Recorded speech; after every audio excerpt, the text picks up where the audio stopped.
shirkadaha xawaaladaha Soomaalida ee dalka Mareykanka ayaa sheegay in maamulka cusub ee dalka Mareykanka ay ka filayaan inuu ka khafiifiyo xanibaadihii saarnaa adeegyada dhinaca bangiyada. Haddaba waxaa stuudiyaha nagu weheliya Garaad Jaamac Nuur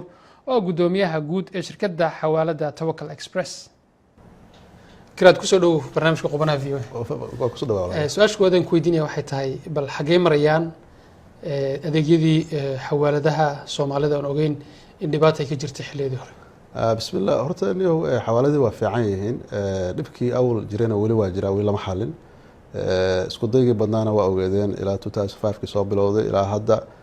wax xal ah oo waarana looma hayo laakiin sida aad ka wareysiin xawaaladaha Soomaalida ee North America dhib baa ka haysta xaggii bunuugta marka halkaas ay marayaan wali dhib baa ka jira waan gartay laakiin wali dadku way diraan lacagta oo may kala joogsan wali dadkii Afrika joogay lacagii loo diray bilash way helaan marka bangiyada isticmaashiin ama sideed u maaraysan runtii haddii aad sidaa u dhigtid shaqada waa socotaa waa runta iyadoo bangi la'aana marka dadka Soomaalida oo iska taqaanaayo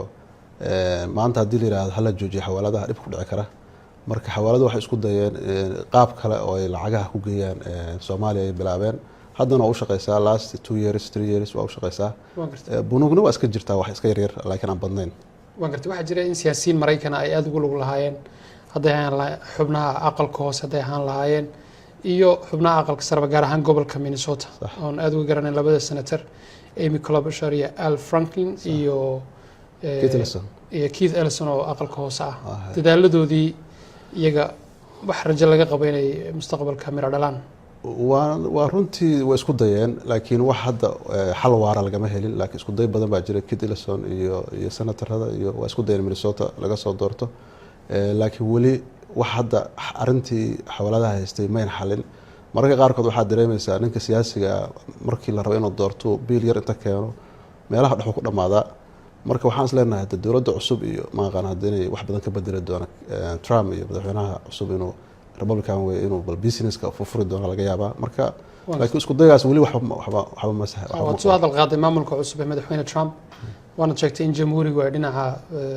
ganacsiga u yara janjeeraan صح marka rajada ka qabtaan in arrimaha ay furfurmaan wallahi rajadu waa hadee sida qof markuu ganacsi baan ku jirnaa waxaan jecelnahay inaan shaqo abuurno waxaan jecelnahay inaan meel profit sameeyno canshuur bixino marka inaan mentalitygaas ama aragtidaas uu Trump qabo baan ugu qabnaa rag ganacsatada qabaan in la shaqeysto wax la soo saaro laakiin Trump laftigiisu mararka qaarkood 7 wadan oo sida maqasheen oo waan ka midnahay Soomaalidan nahay ma filaayo marka inuu soo keendaraayo maaragtay inuu haddana xawaaladii yiraahdo laga joojiyo Soomaalida marka waxaan rajeynaynaa maamulka cusub inuu maaragtay u fiiriyo maslaxadda guud ee global not US kaliya dad badan baa ku xiran baashan marka waxaan rajeynayaa wax iska bedeli doona waana deregulation buu lahaa laga sameeyaa dib waxaan badan oo sharciyada la adkay in la fududeeyo buu ka mid ah xal qodobadiisi marka waxaan rajeynayaa in maaragtay wax soo furaan waan gartay marka arintii ka soo bilaabatay in xawaaladaha arintooda la adkeeyo oo bangiyada lagu celiyo waxay ahayd in xawaalada loo diray ama lacag loo diray Soomaaliya aan la garanaynin cid ay gacantooda ku dhacayaan dawladda Mareykanka ka warulsan in ururo aan la siyaasadahayn iyada siyaasadda la jaan qaadin laga yaabo in gacantooda ku dhacdo arinta idinku ma xaqiijiseen ma hesheen hab aad ku xaqiijin karaysaan in lacagtu meeshii loo waday ay tagayso runtii xawaaladuhu lacagaha ay diraan dadka diraan waa naqaanaa dadka qaadanaya waa naqaanaa system baan leenahay waana xaqiijinaa dawladda cusub iyada laftigeedu Maxamed Cabdullaahi Farmaajo waxaan rajeynaynaa nin fahansan way xawaaladaas u shaqeeyaan iyo sida Mareykanku u shaqeeyo waxaan rajeynayaa in la adkeyn doono xagga governmentiga dadka ID loo sameyn doono dadka qaadanayo concern waa jira ama baqdinta Mareykanku qabo waa jira oo lacagtii ay qaatay gacanta ku dhacday gacan sax miya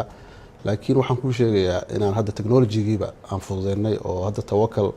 hadda joogtid halkan oo Mareykan aad joogtid qofka lacagta loo diray ma tagay xafiiska waxa lambarka telefoonkiisa oo registered ka ah telefoonada ayuu ugu dhacaysaa lacagta markiiba marka waxaad moodaa in technology-giiba uu kali soo saaray qofkii telefoonkan lahaaba in lacagta ugu dhacayso aad baad u Garaad kaasi waxa uu daawadayaal ahaa Garaad Jaamac Nuur maamulaha guud ee xawaalada Tawakkal oo nagu soo boqday stuudiyaha VOA ee magaalada Washington